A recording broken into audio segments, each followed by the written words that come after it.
Yo, usually, you get kind of disappointed with these Raw after Manias, but this one was solid.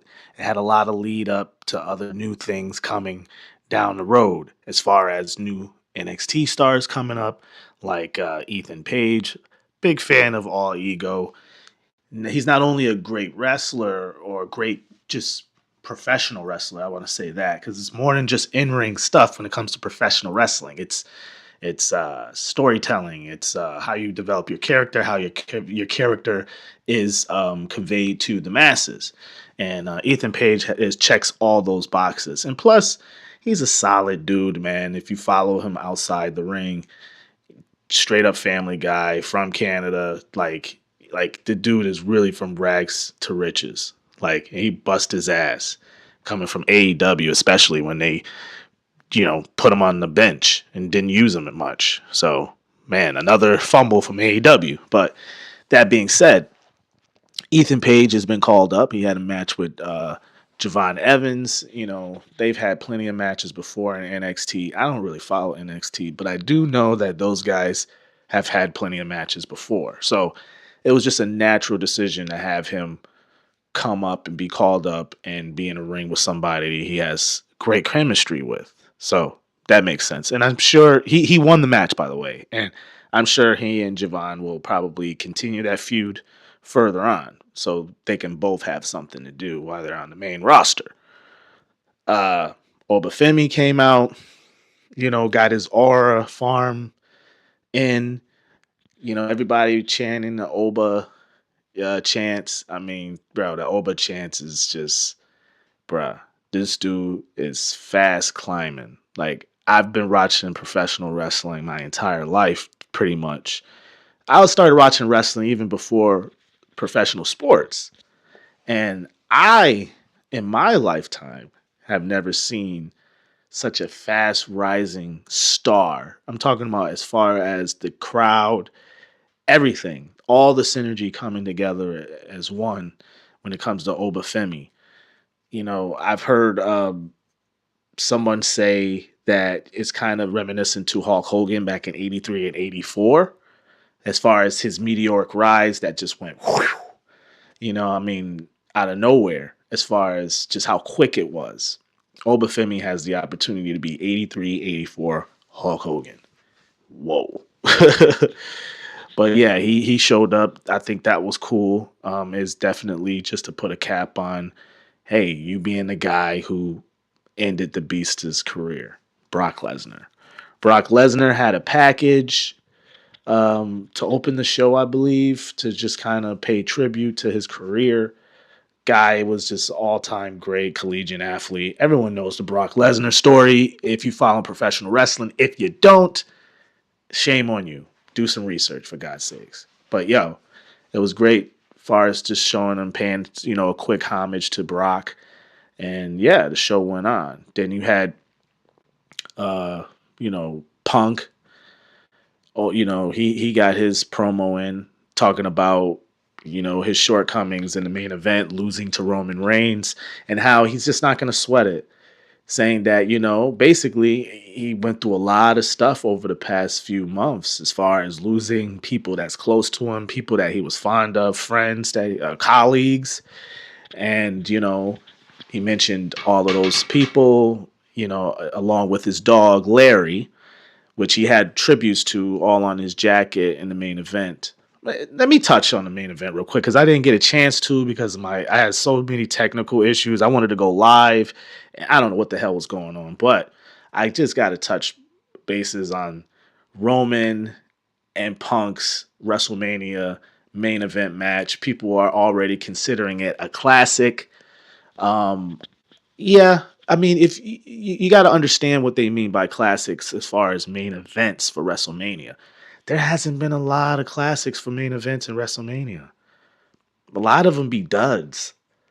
So when they say that, it's not hyperbole. It's legit the truth when they say, yeah, this is one of the greater WrestleMania matches. And that's true. Because usually WWE is always going to hit it for the most part when it comes to the story and the build up to something. But now when you get the story and the build up, the in-ring action has to meet the story and the build-up. If you don't meet all of those things, all of those synergies connect, then you don't have a great match. These two definitely connected on all of those levels. So yeah, it was one of the better WrestleMania main event matches that this company has had, for sure.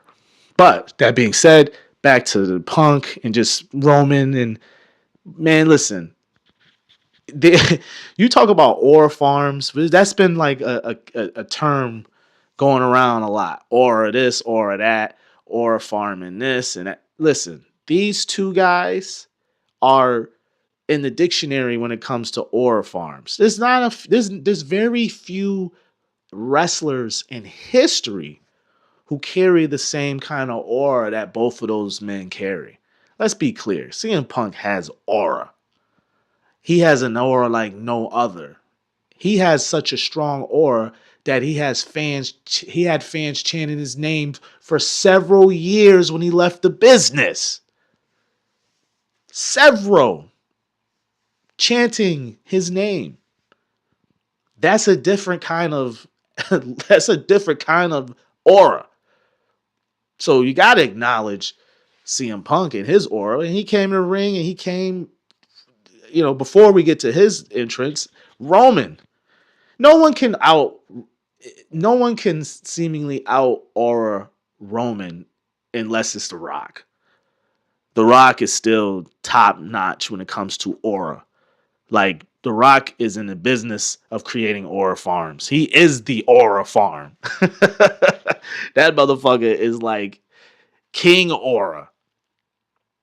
So Roman is a tier, right? But like I wouldn't even. I beg to say he's in that that stratosphere as far as aura. So you're not gonna out aura this guy. So the fact that there's very few who can out aura or even be in the same level of a Roman Reigns when it comes to entrances and aura, and that's CM Punk. Punk has some great aura like entrances already these past few months. This past year, really, if you want to count the WrestleMania from last year, when he had this Fire Burns video package leading into the live performance of the legendary group Living Color. And then you follow that up with his freaking Chicago Bulls entrance and when they did the United Center. And then you follow it up with this past weekend when he did at the main event of WrestleMania 42, Night 2. Punk got some aura. Hey, listen, they don't call him Chick Magnet for nothing. But yo, those two aura farmed and did what they had to do as far as the main event is concerned. So when Punk came out, just to kind of connect the dots and talk about him coming up short and just basically, confirming what Roman said that night about him just being the better man. He was. That night, Roman was just the better man. And Punk, had to convey that to the people and say, hey, you guys stuck with me through it all the griefs and the downfalls and all of that. And, there'll be another opportunity to come one day of a championship, just like I lost the belt after I beat Gunther and Seth came down and took it right from me and I didn't get it, and then I didn't expect to get this championship run that I got. But I got it because I was ready and I'll be ready for the next opportunity. So that's what Punk said. And before he left, Cody's music hits.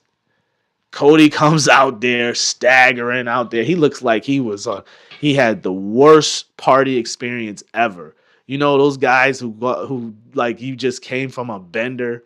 He came out there looking hurt. He took his glasses off, showed that he had that orbital damage that he had. He couldn't even open his eye the rest of that night, night one of WrestleMania. It was so badly closed from his match with Randy Orton. So he showed the people that Cody takes a beating, man. He really puts his life. You say what you want about Cody Rhodes. Love him or hate him. He's dull, he's boring, blah, blah, blah.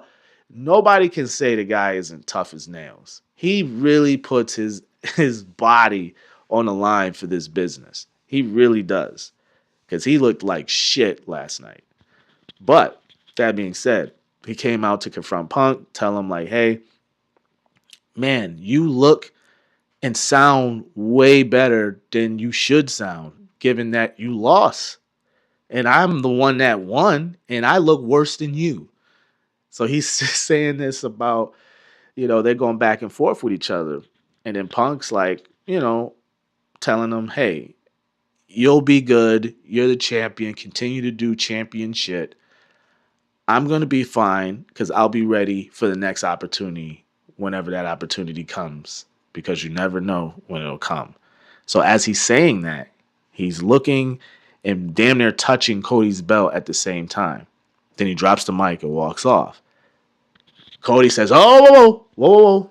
Just 1 second there, Punky. Whenever you ready to go, just say the word. Basically saying, Punk, yo, we can go. Just give me the word on when you want to have this shot, and I'll give you the shot. So that was beautiful. They planted the seeds for Cody and Punk. They've been planting these seeds now for damn near what? Since Punk showed up. And when Punk had that first Royal Rumble when he tore his pec. And people forget he and Cody wrestled each other because they were the last guys left in that Royal Rumble that Punk got hurt in and his return back. And it was he and Cody at the end of that Royal Rumble. And they went at it for about 10, 15 minutes. It was like a legit match. And it was good. Punk was doing all of this with a torn tricep or bicep or whatever he had tore. He was doing all of this with that. So I could just imagine a 100% healthy CM Punk versus a 100% healthy Cody. It's going to be a banger. So now we know that we got that down the pike. We don't know when. It could be SummerSlam or it could be next year's WrestleMania. Who knows? But we do have Cody versus Punk down the pike to envision. So they planted those seeds beautifully. Hopefully we can get there before Punk ages out, because Punk is not getting any younger. That's why the Punk storyline with Roman went very well and had a great ending, because the story about the whole thing, the common thread, the main genesis of it all, and we kind of overlooked it. I'm going to speak for myself. I overlooked it between he and Roman, was his age. And that's why he overreacted when he hit Roman in that promo, because he knew Father Time was catching up. And he knew that Father Time would likely be the reason why he couldn't beat Roman. And that was just beautiful storytelling. That's why Punk is an all-time great. But anyway, enough of Punk. Let's get back to the show. So, a lot of other stuff happened. Liv Morgan came out to talk her shit, rightfully so, because she is the women's champion. She beat Stephanie Vaquer in the shortest match ever.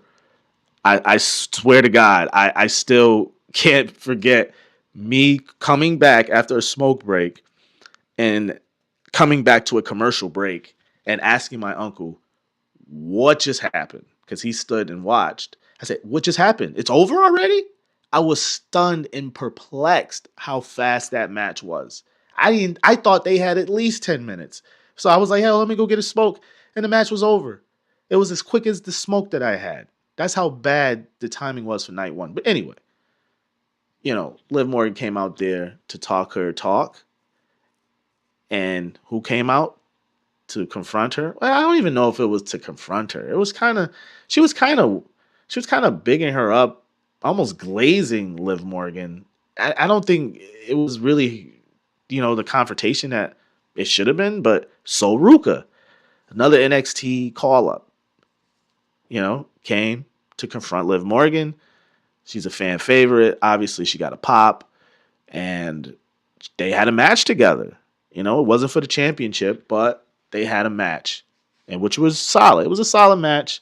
That Zaya, I can't remember her name, Zaya or whatever from NXT, came to interfere in the match, and it cost Soruka the match ultimately, because her and Zaya is going to have this match. They're in this blood feud. I don't know NXT, but that's what happened. And Liv Morgan won the match. So I don't know what's going to happen with Liv Morgan, who's going to be next up against her. I don't think her and Stephanie Vaquer are done. I don't expect it to be done. I mean, one match and be done. I'm sure that it's more meat on that bone for sure. So we'll see what happens with Liv. And Braun Breaker, he's back. He made his return back. So you know he and Seth are gonna go into the program that they were supposed to go into months and months ago before Braun Breaker got hurt. That whole vision thing is just crazy. It's amazing that they're still trying to keep this whole thing together, considering all the goddamn injuries. You know, you got to give Logan Paul kind of an MVP award because let's be real. Logan Paul's the one that was holding this whole thing together while Braun Breaker and Bronson Reed were out on injury. So the fact that they still have some pieces to pull together as far as the faction is concerned, we'll see what happens. But I'm definitely looking forward to seeing Braun Breaker and Seth go at it because, man, you got to be tough. It's got to be tough for Braun Breaker. He was literally tapped as the next guy. Before Obafemi was, it was Braun Breaker. And he was getting positioned to potentially become the next heavyweight champion. Topple CM Punk even. And it didn't happen because he got injured. And now look at the dynamic. Obafemi now has his spot. That's just how wrestling works. Wrestling is a fucked up business, man. This is why guys used to wrestle hurt back in the days because they had the fear of losing their goddamn spot. Once you lose your spot, sometimes you never get it back. And then you don't want to be in that pile of could have beens. Oh, what would have happened if you don't want to be that. So that's why guys wrestled hurt back in the days. Different sport now, but you can see why cats did what they did. Because once you lose your spot, Rap City. And of course, we had to end the night, what's really important. I know I'm skipping Finn Balor versus JD McDonough because, whatever. But let's get to the real thing. Roman Reigns, the tribal chief, is back doing tribal chief business. He came, pulled up like a real champion should, pulled up in a big old Suburban, backseat, came out with the belt, dripping, looking like $1,000,000. So once he walked through, he got to the gorilla. He seen the Usos toward the entrance. They was sitting there waiting on him. He dapped them up, and then he said, whatever. And then he went to go through the curtain. And before he went through the curtain, he said, come through. Let's come out together. So he and the Usos came out together with what's music? Traditional bloodline music, traditional tribal chief music. So they kept the music, the original music throughout that he came out with in WrestleMania. They kept the original music. Thank God. So they're going to keep that original theme going as the tribal chief. Like, the tribal chief is back.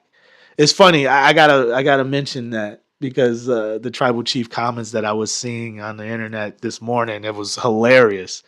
Like people were just really leaning into, Roman in this original Bloodline theme song. How people were like, once we heard that original Bloodline tribal chief theme song at WrestleMania, and then he came out with the gold black gloves, we knew it was over for Punk. Punk's my guy, but I gotta agree, man. That's what Roman. That's what Roman calls. That's like Roman calls that God mode, and God mode for Roman Reigns. Just think about it like Dragon Ball Z, right? When those guys level up, they call it Super Saiyan, and then there's Super Saiyan levels above the Super Saiyan level. Well, Roman's final level is God mode. I'm in God mode nowadays, son. And that's when you get the gold gloves or some variation of that. And then you get the original war song, the original tribal chief OG theme music. That's what you get. So he came out with the Usos. He came to talk to the fans, tell them, hey, we back to business about, it looked like old bloodline business starting to come back together. And then these guys started to line up, do the old put the ones up in the air. And once Roman got to his position to put his one up, boom, Jacob Fatu's music hits. Perfect timing. Jacob comes out and makes it real clear, bruh. I ain't here to acknowledge you, and I don't want your title. I need your title. And the way Jacob beautifully explained why he needed the title, he said, I want everything you got, bruh. Street nigga shit. For real. This is what dudes on the street be saying. You know what I'm saying? Jacob's playing his quote unquote street persona, his he's intertwining his personal life, elevating it, and intertwining it with his on-screen character. It's really good. He's doing great mic work, Jacob. You know what I'm saying? So he came out there and was like, look, I want what you got, bruh. I want the sneaker deal. I want the Rolex. I want the private jets and all the cars and the big homes for my family, the better schools. I want all of that. And if I got to go through you to get it, then that's what it's going to be. And then he say he got, he's all gas, no brakes. He put in his, his tagline, of course. And then Roman comes back, smooth, calculated customer like he is, and said, look, man, Jacob, all right, look, I want, in true manipulative tribal chief fashion, this is what people are not seeing. There's slow story being built up right before our eyes that's reminiscent to stories of the past. So if you love the bloodline story so much, then you shouldn't see these little nuggets that are being placed right before your eyes. For example, Jacob Fatu is only playing the Jey Uso part from 4 or 5 years ago. Roman said, "Hey, you may be able to beat me, maybe, but you're not ready to hold this responsibility, this title." He told Jay that before they had their Hell in a Cell. Remember, this is when this whole thing started. Jay's rebellion. But eventually, what Roman do? He beat Jay, in a messed up way by basically punishing Jimmy. But he beat Jay, and it made Jay fall in line. And it made Jay acknowledge him, ultimately. So Roman was planting those seeds to Jacob and saying, hey, man, you're not ready for this. But, what if you do beat me? You may not be ready for this title, but if I beat you, then it'll be harder for you to acknowledge me. Like, he's basically saying, look, you're going to have to fall in line eventually. So these seeds are being planted. Now, the thing is, if we're to believe that this new bloodline is starting to formulate, with Jacob being kind of the foil in that, are we going to soon see Zilla Fatu?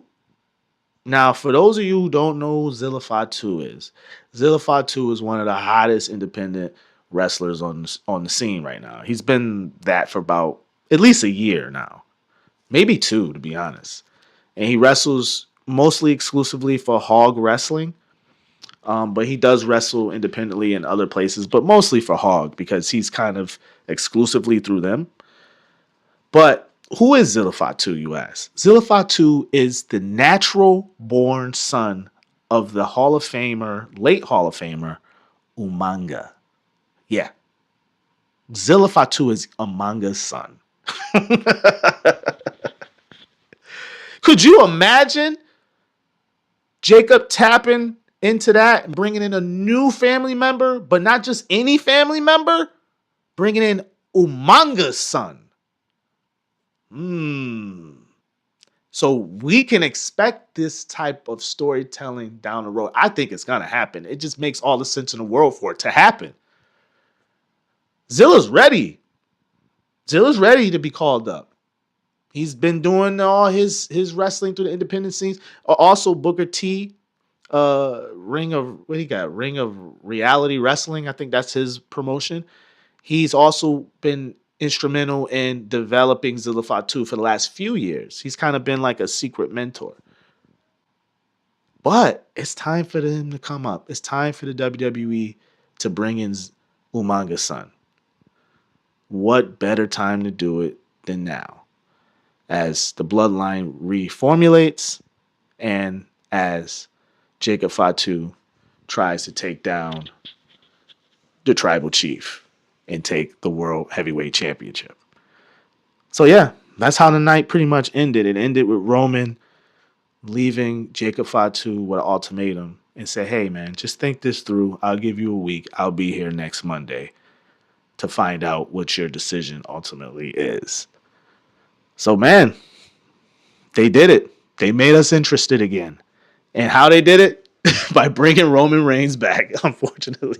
He is who he is, man. But it's going to be interesting to see what we're going to get for the next several weeks now that we got Roman locked in for at least the whole summer. Man, let's get ready. It looks like it's going to be a fun ride.